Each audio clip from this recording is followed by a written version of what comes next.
Guys हम सबसे पहले सीख रहे हैं आज स्टैटिक लंग वॉल्यूम्स के बारे में। तो जिस चीज में सबसे पहले आता है वो आता है हमारे पास में टाइडल वॉल्यूम। टाइडल वॉल्यूम क्या, हम मैं और तुम जो बैठे हुए हैं अभी, और जो हम नॉर्मल ब्रीदिंग में एयर बाहर अंदर कर रहे हैं, वो टाइडल वॉल्यूम होता है। उसकी जो लिमिट होती है वो अप्रोक्सीमेटली 500 ml के आसपास की होती है।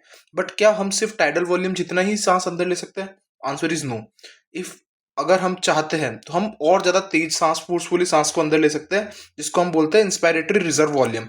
ये लगभग 2000 से 3000 ml के आसपास होता है। ठीक है, एयर वॉल्यूम की बात कर रहा हूँ।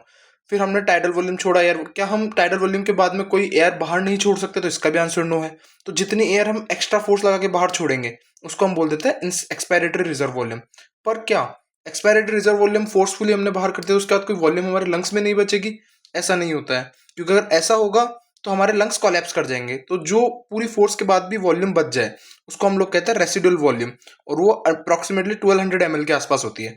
अगर हम बात करें स्टैटिक लंग कैपेसिटीज के बारे में, तो वाइटल कैपेसिटी क्या होगा? वाइटल मतलब जो हमारे लिए जरूरी है। तो हमारे लिए तीन चीजें यूजेबल एयर में आती है हमारे: tidal volume, expiratory reserve volume, inspiratory reserve volume. Simply बोलूँ तो top of top inspiratory reserve volume से लेकर लोअर मोस्ट जितनी हम सांस बाहर निकाल सकते हैं उसको हम वाइटल कैपेसिटी बोलते थे। इंस्पायरेटरी कैपेसिटी में खाली टाइडल वॉल्यूम से लेकर और इंस्पायरेटरी रिजर्व वॉल्यूम तक की जो होता है उसको हम लोग इंस्पायरेटरी कैपेसिटी बोलते थे। फंक्शनल रेसिडुअल कैपेसिटी, हमने नॉर्मल ब्रीथ करा और छोड़ा, उसके बाद जितनी एयर अंदर बचेगी उसको हम बोल देते हैं फंक्शनल रेसिडुअल कैपेसिटी। ये हमारा जो है ये नॉर्मल ब्रीदिंग के बाद की बची हुई एयर है। और टोटल लंग कैपेसिटी में हम लोग को सारी के सारी वॉल्यूम्स को काउंटर एक साथ करना होता है। तो यही था हमारा simplest topic of the static lung volumes.